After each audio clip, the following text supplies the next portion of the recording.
नमस्कार दोस्तों, मैं आपका कंप्यूटर टीचर कमलेश आपके सामने फिर से एक नया वीडियो लेकर आया हूँ। दोस्तों, अब रेगुलर टेली के वीडियोस नहीं बनेंगे। मैं आपको बीच में बता चुका हूँ कि ज़्यादा लोग इसे देखना पसंद नहीं कर रहे हैं, लेकिन जो रेगुलर देख रहे हैं, जिन्हें इंटरेस्ट है, उनके लिए वीडियो आते रहेंगे। लेकिन रेगुलर वीडियो नहीं आएंगे, हफ्ते में 1 वीडियो 2 वीडियो आवश्यकता के अनुसार यहाँ पर हम बनाते रहेंगे।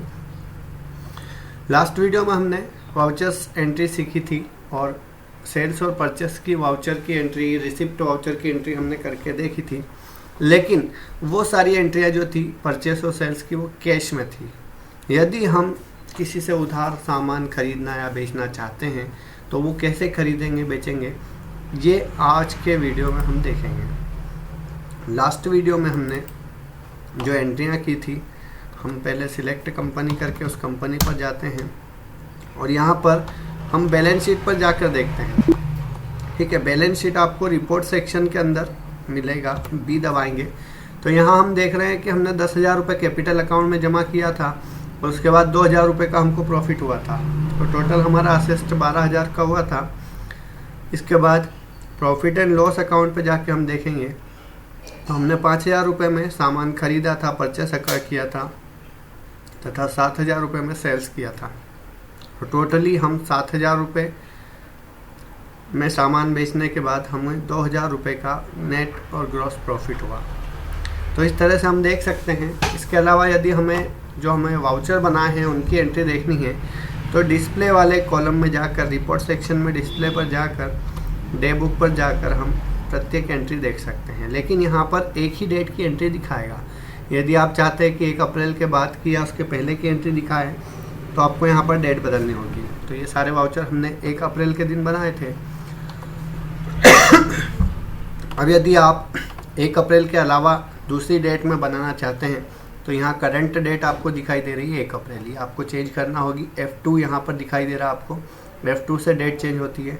तो आप दूसरी डेट में यदि वाउचर बनाना चाहते हैं तो आप आज की डेट जैसे 28 अप्रैल है तो 28 अप्रैल के लिए आपको डेट चेंज करनी होगी। आज हम उधारी में सामान खरीदना और बेचना करने के लिए आपको क्या क्या ज़रूरतें लगेगी वो सीखेंगे। मास्टर्स के अंदर अकाउंट इन्फो पे जाकर हम लेजर देखेंगे और लेजर में डिस्प्ले पर जाकर हम जब देखेंगे तो यहाँ पे हमने 2 ग्रुप्स बनाए हैं, 2 लेजर बनाए हैं जिनको हम उधारी में सामान बेचने या खरीदने के लिए तैयार करेंगे। तो मैं आपको शुरू से बताता हूँ कि हमने कैसे वाउचर बनाए। हमने लेजर क्रिएट पर जाकर बनाया और क्रिएट पर जाकर मैं आपको अल्टर करके बता देता हूँ। ये वाला जो लेज़र है सुपर सेल्स प्राइवेट लिमिटेड, इसका जो अलाइस नेम है वो होलसेल है, ताकि मुझे याद रहे कि किससे सामान खरीदना है, क्योंकि होलसेल वालों से हम सामान खरीदते हैं। तो सुपर सेल्स के अंदर अब हम जाएंगे तो यहाँ पे मैंने नाम डाला सुपर सेल्स। अलाइस के अंदर उर्फ का नाम हमने होलसेल डाला है और यहाँ अंडर ग्रुप के अंदर हमने सन्ड्री क्रेडिटर्स लिया है, क्योंकि हम इससे सामान खरीदना चाहते हैं। ये हमारे लेनदार हैं तो हम इनसे सन्ड्री क्रेडिटर्स ग्रुप के अंदर रखेंगे। और यहाँ पे हम एड्रेस चाहें तो लिख सकते हैं और इस तरह से मैंने इसका लेजर बना दिया। ठीक, तो ये सन्ड्री क्रेडिटर्स में अंदर आया। इसके अलावा हम जिसको सामान उधारी में बेचना चाहते हैं उसका हमको लेजर बनाना है सन्ड्री डेप्टर्स, यानी देनदार के रूप में। तो यहाँ पर मैंने सन्ड्री डेप्टर्स के रूप में जो बनाया है वो शाजापुर इन्फोटेक नाम का लेजर है और इसमें भी हमने एक नाम डाला है गौरव व्यास। इंटर करके देखेंगे तो यहाँ शाजापुर इन्फोटेक मैंने नाम डाला है और अलाइस के रूप में गौरव व्यास का नाम आ रहा है। गौरव व्यास के नाम से यदि मैं जानता हूँ तो मैं इसके थ्रू भी इस वाउचर की एंट्री कर सकता हूँ। यहाँ सन्ड्री डेबिटर्स अंडर ग्रुप में लिया था मैंने, क्योंकि ये हमारे देनदार है, ये हमको पैसा देंगे जब उधारी में सामान लेंगे ये हमसे, तो ये आजकल हमारा पैसा देंगे। और इसका एड्रेस वगैरह हम डालना चाहें तो डाल सकते हैं। इस तरह से मैंने 2 आपके लेजर नए बना लिए, क्योंकि यहाँ लेजर बनाना ज़रूरी होता है। यदि आप कैश में सामान नहीं खरीदना या बेचना चाहते हैं तो सन्ड्री क्रेडिटर या डेबिटर के नाम से आपको नए लेजर बनाने होंगे। इसके अलावा आपको सेल्स और परचेस के लिए एक अकाउंट बनाना होगा, क्योंकि आप सेल्स और परचेस की एंट्री करना चाहेंगे। क्रिएट पर जाकर मैंने यहाँ पर सेल्स अकाउंट बनाया और ये सेल्स के अंदर रखा। इसी के साथ एक परचेस अकाउंट बनाया।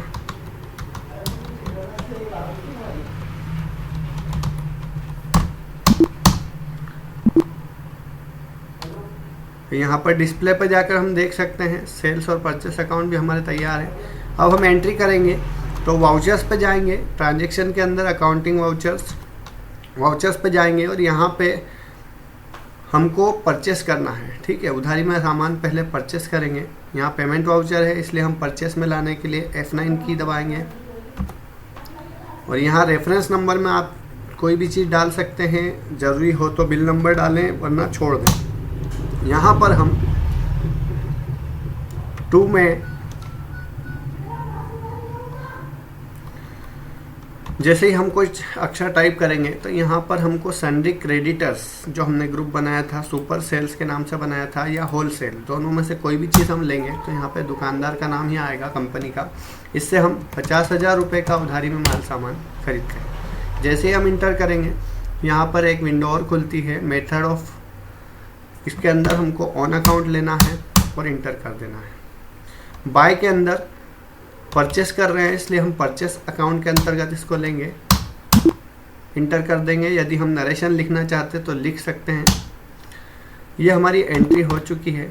अब हम बैलेंस शीट पर जाकर देखेंगे तो यहाँ पर करंट लाइबिलिटीज़ आपको दिखाई देगी। करंट लाइबिलिटीज़ का मतलब है हमको ये देना है, ठीक, दायित्व तो है हमारा, और ये आज हमने नहीं दिया लेकिन हमको देना है क्योंकि हमने 50,000 रुपये का माल उधारी में लिया है। और यहाँ पर प्रॉफिट एंड लॉस अकाउंट में 48,000 रुपीज़ हमको दिखाई देगा। टोटल 60,000 रुपये वैल्यू है। और प्रॉफिट एंड लॉस पर जाकर हम देखेंगे तो यहाँ पर हम इस तरह से देख सकते हैं, एंट्री कर सकते हैं। अब वाउचर्स पे फिर से जाकर हम सेल करेंगे तो सेल्स अकाउंट F8 से हम F8 से सेल्स वाउचर पे आ जाएंगे। तो यहाँ पर किसी व्यक्ति को हम सामान बेचेंगे, शाहजहाँपुर इन्फोटेक को उधारी में माल दे रहे हैं हम। यहाँ पर डिस्पैच डिटेल यदि आप डालना चाहें तो डाल सकते हैं या खाली छोड़ सकते हैं। इसको सेल्स अकाउंट के अंतर्गत रखेंगे और यहाँ पर सेल्स अकाउंट में हम इसको सामान बेच रहे हैं 70,000 रुपये का, ठीक। 50,000 रुपये में हमने सामान खरीदा और 70,000 रुपये में बेच दिया। तो इस तरह से हमने 20,000 रुपये मार्जिन लिया। बैलेंस शीट पर जाकर देखेंगे तो यहाँ पर आपको दिखाई दे रहा है कि 22,000 रुपये आपका प्रॉफिट एंड लॉस अकाउंट आ गया है। तो इस तरह से हमने उधारी में एंट्री की। और यदि आप इसको डिस्प्ले में जाकर देखना चाहते हैं तो डिस्प्ले रिपोर्ट सेक्शन के अंदर D दबाएंगे। D के बाद हम डे बुक में जाकर या फिर अकाउंट्स बुक्स में जाकर और लेज़र के अंदर किसको हमने उधारी में माल सामान ख़रीदा था और किसको बेचा था उसका अकाउंट देख सकते हैं। यहाँ पर 50,000 रुपये हम इसको देने वाले हैं, जिससे हमने सामान ख़रीदा है उसको हम 50,000 रुपये चुकाएंगे, आज नहीं कभी भी भविष्य में। और इसी तरह से जिससे हमने सामान बेचा है, गौरव व्यास या कोई भी नाम हम दुकान का नाम लिख के, और 70,000 रुपये यहाँ पर क्लोजिंग बैलेंस है। अब जब तक हम 70,000 रुपये इससे लेंगे नहीं, रिसिप्ट नहीं बनाएंगे इसके नाम की, तब तक इसका क्लोजिंग बैलेंस 70,000 रुपये रहेगा।